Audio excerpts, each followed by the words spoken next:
ಹೇಗಿದ್ದೀರಿ? ನಾನು ಅದ್ಭುತ, ಯಾವಾಗಲೂ ಅದ್ಭುತ. ಭಗವಂತನಿಗೆ ಸದಾ ಋಣಿ.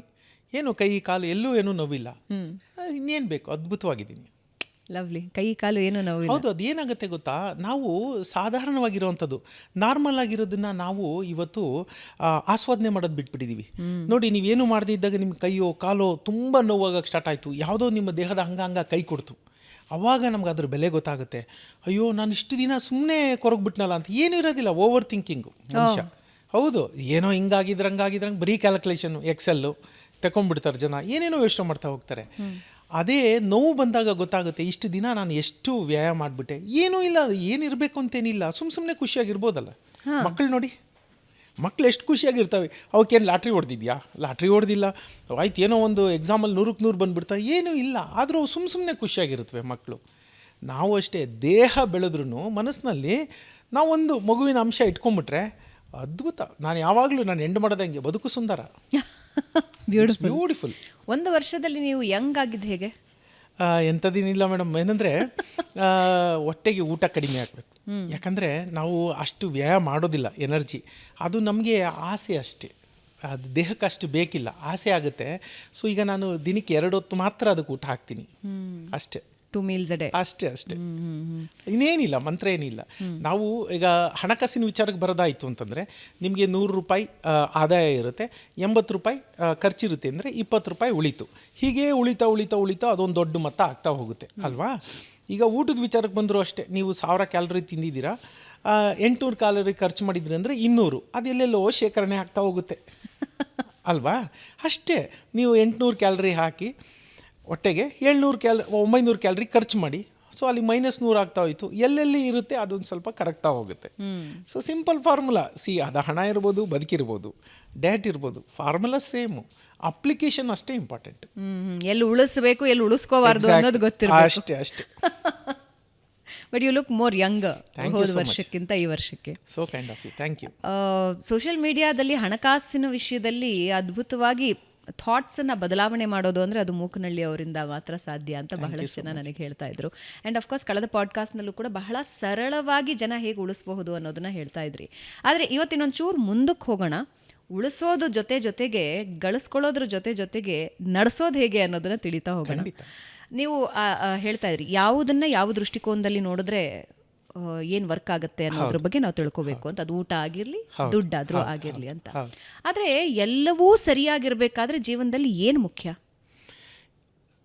ಎಲ್ಲದಕ್ಕಿಂತ ಮುಖ್ಯವಾಗಿ ಬೇಕಾಗಿರೋದು ನಮ್ಮ ಮನಸ್ಥಿತಿ. ಯಾಕಂದರೆ ನಾವು ಅಂದ್ಕೊತೀವಿ ಇದೆಲ್ಲ ಸರಿಯಾಗಿದೆ ಅಂತ. ಆ ಸರಿಯಾಗಿದೆ ಅಂದ್ಕೊಂಡ್ರೆ ಸರಿಯಾಗಿದ್ದ ಹಾಗೆ ಕಾಣುತ್ತೆ, ಸರಿಯಾಗಿಲ್ಲ ಅಂತ ಅಂದರೆ ಹಂಗಂತೇಳಿ ಹೊಟ್ಟೆ ತುಂಬಿಲ್ಲ, ಹೊಟ್ಟೆ ತುಂಬಿದೆ ಅದನ್ನು ನಾವು ಆಲೋಚನೆ ಮಾಡ್ತಾ ಹೋದಾಗ ಹಸು ಆಗ್ತಿಲ್ಲ ಅಂದ್ಕೊಂಡು ಎಷ್ಟೋ ತನಕ ಸುಮ್ಮನೆ ಇರೋಕ್ಕಾಗುತ್ತೆ? ಆ ಥರ ಪ್ರಶ್ನೆ ಕೇಳ್ಬೋದು. ಹಾಗಾಗಿ but majority of the time ನಮಗೆ ಬೇಕಾಗಿರೋದು ನಮ್ಮ ದೃಷ್ಟಿಕೋನ, ನಮ್ಮ ಮನಸ್ಥಿತಿ. ಅದು ಎಲ್ಲದಕ್ಕಿಂತ ಇಂಪಾರ್ಟೆಂಟು. ಎಲ್ಲವುದು ಸರಿಗಿರಬೇಕು ಅಂತಂದರೆ ನಾವು ನೋಡುವ ರೀತಿ ಬದಲಾಗ್ಬಿಟ್ರೆ ಬದುಕೇ ಬದಲಾಗ್ಬಿಡುತ್ತೆ. ಒಂದು ಉದಾಹರಣೆ ಕೊಡಿ. ಅದು ಬಹಳ ಹಿಂದಿಂದ ಬಂದಿರೋದೆ, ನಾನೇನು ಇವತ್ತು ಹೊಸ್ದಾಗಿ ಹೇಳ್ತಿರೋದಿಲ್ಲ. ಅರ್ಧ ಬಾಗಿಲು ಮುಚ್ಚಿದೆ, ಅರ್ಧ ಬಾಗಿಲು ತೆಗೆದಿದೆ. ನೀವು ಹೇಗೆ ತಗೋತೀರಾ ಅದ್ರ ಮೇಲೆ. ಈಗ ನನ್ನ ಕೇಳಿದ್ರಿ, ನೀವು ಹೇಗಿದ್ದೀರಿ? ಅದ್ಭುತವಾಗಿದ್ದೀನಿ. ನಾನು ತುಂಬ ಜನ ಕೇಳಿದ್ದೀನಿ, ನನಗೆ ಹೇಗಿದ್ದೀರಿ ಅಂದರೆ ಓಕೆ, ಬದುಕು ನಿಮ್ಮನ್ನು ಓಕೆನೇ ಮಾಡಿಬಿಡುತ್ತೆ, ಅಷ್ಟೇ ಆಗಿಬಿಡುತ್ತೆ. ನೀವು ಹೇಳೋಕ್ಕೆ ಶುರು ಮಾಡಿ ಐ ಆಮ್ ಗುಡ್ ಅಂತ. ನಾನು ತಮಾಷೆಗೆ ಹೇಳ್ತಾ ಇಲ್ಲ, ಅದನ್ನು ನೀವು ಪೂರ್ಣ ಪ್ರಮಾಣವಾಗಿ ಒಂದು ನಂಬಿಕೆ ಬೇಕು, ಅದನ್ನು ನಂಬ್ತಾ ಹೋಗಿ. ಆ ಪದಗಳಿಗೆ ಅಂತಹ ಒಂದು ಮಹತ್ತರವಾದ ಶಕ್ತಿ ಇದೆ. ಅದನ್ನು ಜಗತ್ತು ನಂಬುತ್ತೋ ಬಿಡುತ್ತೋ ಅದ್ರ ಬಗ್ಗೆ ನಾವು ತಲೆ ಕೆಡಿಸ್ಕೊಳ್ಳೋದು ಬೇಡ. ಅದನ್ನ ಹೇಳ್ತಾ ಹೋಗಿ, ಅದು ನಿಮ್ಮ ನರಮಂಡಲಗಳಿದೆಯಲ್ಲ ಅದು ಪೂರ್ಣವಾಗಿ ನಂಬುತ್ತೆ. ನಿಮಗೆ ಗೊತ್ತಿಲ್ಲದೆ ಅದನ್ನು ನಿಮ್ಮನ್ನು ಅದೇ ದಾರಿಗೆ ಕರ್ಕೊಂಡು ಹೋಗುತ್ತೆ. Fake it till make it. You can say like that.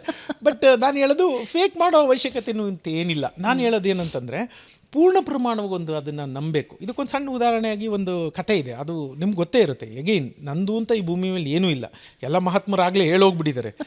ನಾನೇನಂದ್ರೆ ಇವಾಗ ರಂಗನ ಬಾಯಿಂದ ಬರ್ತಾ ಇದೆ ಅಷ್ಟೇ ಒಂದಷ್ಟು ಪದಗಳು, ಅಷ್ಟು ಬಿಟ್ಟರೆ ಏನು ನಂದು ಅಂತ ಏನು ನಾನು ತಂದಿದ್ದೇನೆ ಈ ಭೂಮಿಗೆ? ಏನೂ ಇಲ್ಲ. ಎಲ್ಲ ಕಲ್ತಿದ್ದು ಎಲ್ಲ ಸಮಾಜದಿಂದ, ಹೆತ್ತವರಿಂದ ಎಲ್ಲ ಹೀಗೆ ಕಲ್ತಿದ್ದೆ ತಾನೆ, ಎಲ್ಲರೂ ಅಷ್ಟೇ ಅಲ್ವಾ? ಸೊ ಒಂದು ಕಥೆ ಇದೆ, ಒಂದು ಊರಲ್ಲಿ ಮಳೆನೇ ಇರಲಿಲ್ಲ. ಊರವರೆಲ್ಲ ಆ ಮಳೆಗೋಸ್ಕರ ಒಂದು ಪ್ರಾರ್ಥನೆ ಮಾಡಿರ್ತಾರೆ, ಒಂದು ಹೋಮ ಹವನ ಎಲ್ಲ ಮಾಡಿಸಿರ್ತಾರೆ. ಸೊ ಸಂಜೆ ಅದ್ರದ್ದು ಒಂದು ಎಲ್ಲರೂ ಸೇರಿ ಒಂದು ಸಭೆ ಥರ ಮಾಡ್ತಾ ಇರ್ತಾರೆ. ಸೊ ಒಂದು ಮಗು ಮಾತ್ರ ಕೊಡೆ ತಂದಿರುತ್ತೆ, ಮಿಕ್ದವರೆಲ್ಲ ಖಾಲಿ ಕೈಲಿ ಬಂದಿರ್ತಾರೆ. ಎಲ್ಲರೂ ಮಗುನ ನೋಡಿ ನಗ್ತಾರೆ, ಏನು ಕೊಡೆ ತಂದಿದ್ಯಾ ಅಂತ. ಆ ಮಗು ಹೇಳುತ್ತೆ, ನಾವು ಪೂಜೆ ಮಾಡಿರೋದು, ಈ ಹೋಮ ಹವನ ಮಾಡಿರೋದು ಮಳೆ ಬರಬೇಕು ಅಂತಲ್ವಾ. ಸೊ ಆ ಮಗು ನಂಬ್ಕೊಂಡಿದೆ ಮಳೆ ಬರುತ್ತೆ ಅಂತ. ಆ ಮಗು ಮಾತ್ರ ಕೊಡೆ ತಂದಿದೆ, ಮಿಕ್ದವರೆಲ್ಲ ಯಾರೂ ಕೊಡೆ ತಂದಿಲ್ಲ. ಅಂದರೆ ಅವ್ರಿಗೆ ನಂಬಿಕೆ ಬರಲಿಲ್ಲ. ಸೊ ನಾವು ಫೇಕ್ ಮಾಡೋ ಅವಶ್ಯಕತೆ ಇಲ್ಲ, ಅದನ್ನು ಪೂರ್ಣವಾಗಿ ನಂಬಬೇಕಲ್ವಾ. ಯಾವುದನ್ನೇ ಆಯಿತು ನಂಬಿದ್ರೆ ಪೂರ್ಣವಾಗಿ ನಂಬಬೇಕು. ಅದನ್ನು ಅರ್ಧಂಬರ್ಧ ಆಯಿತು ಅಂತಂದರೆ ಏನೂ ಇಲ್ಲ. ನೋಡಿ ಅದೊಂದು ಮಗು ಮಾತ್ರ, ಯಾಕೆಂದರೆ ನಾನು ಮತ್ತದು ಹೇಳ್ತೀನಿ, ಆ ಮಗು ಅದು ಬೇರೆ ನೆಗೆಟಿವ್ ಯೋಚನೆ ಇಲ್ಲ. ಇವರೆಲ್ಲ ಸೇರ್ಕೊಂಡು ಪೂಜೆ ಮಾಡ್ತಿದ್ದಾರೆ ಅಂದರೆ ಮಳೆ ಬರುತ್ತೆ ಅಂತ ನಂಬಿಕೆಯಲ್ಲಿ ಆ ಮಗು ಕೊಡೆ ತೊಗೊಂಡೋಗಿದೆ. ಆ ನಂಬಿಕೆ ವರ್ಕ್ ಆಗುತ್ತಾ? ವರ್ಕ್ ಆಗುತ್ತೆ. ಮಳೆ ಬರುತ್ತೋ ಬರಲ್ವೋ ಗೊತ್ತಿಲ್ಲ ನನಗೆ. ನೀವು ಅಂದ್ಕೊಂಡಿದ್ದು ಖಂಡಿತ ವರ್ಕ್ ಆಗುತ್ತೆ. ನಾನು ಹೇಳ್ತಿದ್ದೆ ನಿಮಗೆ, ಕೀರ್ತಿ ಅವರೊಂದು ಇಂಟರ್ವ್ಯೂಯಲ್ಲಿ ನೀವು ಅವ್ರನ್ನ ಕೇಳ್ತೀರಾ, ನೀವು ಈ ಥರ ಮುಂದೆ ಕನಸು ಕಂಡ್ರೆ ಆಗುತ್ತಾ, ಅರ್ಥ ಆಯ್ತಾ, ಈಗ ನಾವು ಹಿಂಗೆ ಆದಂಗೆ ಅಂತ ಭಾವನೆಗಳನ್ನ ಕಂಡ್ರೆ ಅಂತ. ಇಲ್ಲ ನನಗಾಗಲ್ಲ ಅಂತ ಅವ್ರು ಹೇಳಿದ್ರು. ನನಗೆ ಇಷ್ಟ ಆಯಿತು, ಯಾಕೆಂದರೆ ಅವ್ರು ಹಾಗೆ ಹೇಳಿದ್ರು ಅಂತ. ಬಟ್ ಅದು ವ್ಯಕ್ತಿಗಳ ಮೇಲೆ ಇದಾಗುತ್ತೆ. ನನಗೆ ಆಗುತ್ತೆ, ಆಗುತ್ತೆ ಆಗುತ್ತೆ. ನಾನು ಏನು ಬಯಸಿದ್ದೆಲ್ಲ ಸಿಕ್ಕುತ್ತೆ, ಎಲ್ಲ ಸಿಕ್ಕುತ್ತೆ. ನೀವು ಏನು ಬಯಸ್ತೀರಿ ಎಲ್ಲವನ್ನೂ ಭಗವಂತ ನಿಮ್ಮಲ್ಲೇ ಇಟ್ಬಿಟ್ಟಿದ್ದಾನೆ. ಆದರೆ ನಾವು ಎಂಥ ಮುಟ್ಟಾಳ್ರು ಅಂದರೆ ನಾವು ಅದನ್ನು ಹುಡ್ಕೊಂಡು ಎಲ್ಲ ಕಡೆ ಓಡಾಡ್ತೀವಿ. ಅದು ನಮ್ಮಲ್ಲೇ ಇದೆ. ನಾವು ನಮ್ಮಲ್ಲಿ ಮಾತ್ರ, ನೀವು ಎಷ್ಟು ಹೆಚ್ಚು ಹೆಚ್ಚು ಗಣಿಗಾರಿಕೆ ಮಾಡ್ಕೋತಾ ಹೋಗ್ತೀರಿ, ನಿಮ್ಮನ್ನು ನೀವು ಹೆಚ್ಚು ಅರಿತುಕೊತಾ ಹೋದಷ್ಟು ಅದು ನಿಮಗೆ ಅದ್ರ ಉತ್ತರಗಳು ಅಲ್ಲೇ ಸಿಗ್ತಾ ಹೋಗುತ್ತೆ. ಆದರೆ ಅಲ್ಲೊಂದು ತಡೆ ಇದೆ ಅಂತ ಹೇಳ್ತಾರೆ. ಯಾವಾಗಲೂ ನಾವು ಏನು ಬೇಕು ಅಂತ ಅಂದುಕೊಂಡಿದ್ದೀವೋ ಮತ್ತು ನಮ್ಮ ಅವಶ್ಯಕತೆ ಏನಿದೆಯೋ ಎರಡರ ಮಧ್ಯೆ ಅಜಗಜಾಂತರ ವ್ಯತ್ಯಾಸ ಇದೆ. ಅವಶ್ಯಕತೆ ಮತ್ತು ನಮ್ಮ ಆಸೆಯ ನಡುವೆ ಕೆಲವೊಂದು ಜವಾಬ್ದಾರಿಗಳಿವೆ, ಸಮಯ ಇಲ್ಲ. ಹೇಗೆ ಮ್ಯಾನೇಜ್ ಮಾಡೋದು ಹೇಗೆ? ಇಲ್ಲ ಹೇಳ್ತೀನಿ, ಅದನ್ನೂ ಹೇಳ್ತೀನಿ. ನೋಡಿ ಅದನ್ನೇ ನಾನು ಹೇಳೋದು, ನೀವು ಯಾವಾಗ ಒಂದು ಅಟ್ಟಕ್ಕೆ ಹೇಣಿ ಹಾಕ್ತೀರಾ ಅದು ಸಾಧ್ಯ ಅಲ್ವಾ. ನೀವು ಆಕಾಶಕ್ಕೆ ಹೇಣಿ ಹಾಕೋಕ್ಕೆ ಯೋಚನೆ ಮಾಡಿದ್ರೆ ಸಾಧ್ಯನಾ? ಸೊ ನೀವು ಏನು ಕನಸು ಕಾಣ್ತೀರಾ, ಏನು ಬಯಸ್ತೀರಾ. ಈಗ ನಾನು ನಾಳೆ ಚೀಫ್ ಮಿನಿಸ್ಟರ್ ಆಫ್ ಕರ್ನಾಟಕ ಆಗಬೇಕು, ಪ್ರೈಮ್ ಮಿನಿಸ್ಟರ್ ಆಫ್ ಇಂಡಿಯಾ ಆಗಬೇಕು ಅಂದ್ರೆ ಆಗುತ್ತಾ?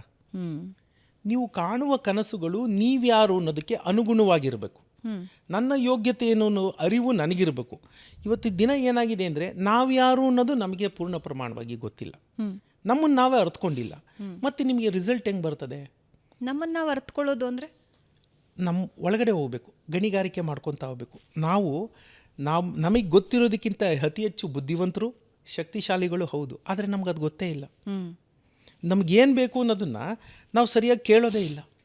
DVG ಅವರು ಕಗ್ಗದಲ್ಲಿ ಒಂದು ಅದ್ಭುತವಾದ ಕಗ್ಗ ಇದೆ.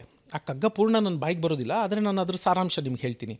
ಆ ಕಗ್ಗದಲ್ಲಿ DVG ಹೇಳ್ತಾರೆ, ನಾವು ಕೇಳಿದ್ದೆಲ್ಲ, ನೀವು ಹೇಳಿದ್ರಲ್ಲ ಅದೇ, ನಾವು ಕೇಳಿದ್ದೆಲ್ಲ ಭಗವಂತ ಕೊಡ್ತಾನೆ ಅನ್ನೋ ಯಾವ ಗ್ಯಾರಂಟಿನೂ ಇಲ್ಲ. ಆದರೆ ನಾವೆಂಥ ದಡ್ರು ಅಂದರೆ ಏನು ಕೇಳಬೇಕು ಅಂತಲೇ ಗೊತ್ತಿಲ್ಲ ಅಂತಾರೆ. ಅರ್ಥ ಆಯ್ತಲ್ವಾ? ಸೊ ಇಷ್ಟೇ, ನಾವು ಕೇಳೋದನ್ನು ಆಕಾಶಕ್ಕೆ ಏಣಿ ಹಾಕೋದನ್ನು ಕೇಳ್ತೀವಿ. ಅದು ಹೆಂಗಾಗುತ್ತೆ? ಅದೆಲ್ಲ ಸುಳ್ಳು, ನೀವು ಅಂದ್ಕೊಂಡಿದ್ದೆಲ್ಲ ಆಗಲ್ಲ ಅಂತಾರೆ. ಅಗಾಧವಾದ ನಂಬಿಕೆ ಇಟ್ಕೊಳ್ಳಿ, ನಿಮ್ಮ ಕೈಯಿಂದ ಸಾಧ್ಯ ಆಗೋದನ್ನು ನೀವು ಕನಸು ಕಾಣೋದು ಅಂತಂದರೆ, ನಾನು ಇವಾಗ ಹೋಗಲಿ ಚೀಫ್ ಮಿನಿಸ್ಟರ್ ಆಫ್ ಕರ್ನಾಟಕನೋ ಪ್ರೈಮ್ ಮಿನಿಸ್ಟರ್ ಆಫ್ ಇಂಡಿಯಾ, ನಾನು ಅಮೇರಿಕಾ ಅಧ್ಯಕ್ಷ ಆಗಬೇಕು ಅಂತ ಕನಸ್ಕೊಂಡ್ರೆ ಸಾಧ್ಯನಾ? ಸಾಧ್ಯ ಇಲ್ಲ. ಅದಕ್ಕೆ ನಮ್ಮ ಇತಿಮಿತಿಗಳೇನು, ನಾವ್ಯಾರು, ನಮ್ಮ ಎಜುಕೇಷನ್ ಕ್ವಾಲಿಫಿಕೇಷನ್ ಏನು, ಎಜುಕೇಷನ್ ಒಂದೇ ಅಂತಲ್ಲ, ನಮ್ಮ ಯೋಗ, ನಮ್ಮ ಯೋಗ್ಯತೆ ಎರಡೂ ನಮ್ಗೆ ಗೊತ್ತಿರಬೇಕು. ಕೆಲವೊಮ್ಮೆ ನಮಗೆ ಯೋಗ ಇರುತ್ತೆ, ಹಾಗಾಗಿ ನಾವು ಬಯಸ್ತಿದ್ದು ನಮಗೆ ಸಿಕ್ಬಿಟ್ಟಿರುತ್ತೆ. ಯೋಗ್ಯತೆ ಇಲ್ಲದ ಕಾರಣ ಆ ಯೋಗನೂ ಬೇಗ ಕಳೆದೋಗುತ್ತೆ. ಇನ್ ದ ಸೆನ್ಸ್ ನಾನು ನಿಮ್ಗೆ ಹೇಳ್ತೀನಿ, ನಮಗೆ ಯೋಗ ಇದೆ, ಏನೋ ಒಂದು ಪದವಿ ಸಿಕ್ಬಿಟ್ಟಿರುತ್ತೆ, ಅದನ್ನು ಉಳಿಸ್ಕೊಳ್ಳೋಕ್ಕೆ ಯೋಗ್ಯತೆ ಬೇಕು. ಯೋಗದಿಂದ ಹಣೆ ಬರಹ ಅಂತ ಹೇಳ್ಬೋದು, ನೀವು you call it whatever name ಇಂದ ಅಲ್ವಾ. ಹಾಗೆ ನಾನು ಏನು ಹೇಳಕ್ಕೆ ಹೋದೆ ಅಂತಂದರೆ ಇಷ್ಟೇ, ಎಂಡ್ ಆಫ್ ದ ಡೇ ನಮಗೆ ನಿಜವಾಗ್ಲೂ ನಮ್ಮ ಶಕ್ತಿಗನುಗುಣವಾಗಿ ನಾವು ಕನಸು ಕಂಡ್ರೆ ಅದಾಗುತ್ತೆ. ಯಾಕಾಗಲ್ಲ? ನಿಮ್ಗೇನು ಬೇಕು ಎಲ್ಲ ಸಿಕ್ಕುತ್ತೆ. ಆ ಏನು ಬೇಕು ಅನ್ನೋ ಡೆಫಿನಿಷನ್ ಸರಿಗಿರಬೇಕು ಅಂತ ನಾನು ಹೇಳೋದು. DVG ಅವರು ಅದೇ ಹೇಳೋದು, ಒಂದು ಕ್ಲಾರಿಟಿ ಇರಬೇಕು ಅಂತ. ಎಕ್ಸಾಕ್ಟ್ಲಿ. ಸುಮ್ಮನೆ ನೀವು ಬೇಕು ಅಂತ ಎಲ್ಲ ಕೇಳಿದ್ರೆ ಪಾಪ ದೇವ್ರಿಗೂ ನೀವು ಸ್ವಲ್ಪ ರೀಸನಬಲ್ ಆಗಿರ್ಬೇಕಲ್ವಾ. ಅವನು ಹೌದಲ್ವಾ, ಆತ ನೋಡ್ತಾನೆ ಇದೇನು ಅಯೋಗ್ಯ ಈ ಥರ ಎಲ್ಲ ಇಲ್ಲದೆಲ್ಲ ಕೇಳ್ತಾನಲ್ಲ ಅಂತ. ನಮ್ಮ ಯೋಗ್ಯತೆಗೆ ತಕ್ಕನಂಗೆ ಬರೋದು. ಕೆಲವೊಮ್ಮೆ ಯೋಗ ನಮ್ಮ ಯೋಗ್ಯತೆಗೆ ಮೀರಿದನ್ನು ಕೊಟ್ಟು ಬಿಡುತ್ತೆ. ಅದನ್ನು ಉಳಿಸ್ಕೊಳ್ಳೋಕ್ಕಾದರೂ ಯೋಗ್ಯತೆ ಬೆಳೆಸ್ಕೋಬೇಕು. ಯೋಗ್ಯತೆ ಬೆಳೆಸ್ಕೊಂಡು ಅದಕ್ಕೆ ತಕ್ಕನಂಗೆ ಕನಸು ಕಂಡ್ರೆ ಯಾಕೆ ಕನಸು ನನಸಾಗಲ್ಲ ನನಗೆ ಇನ್ನೂ ಗೊತ್ತಾಗ್ತಾ ಇಲ್ಲಪ್ಪ.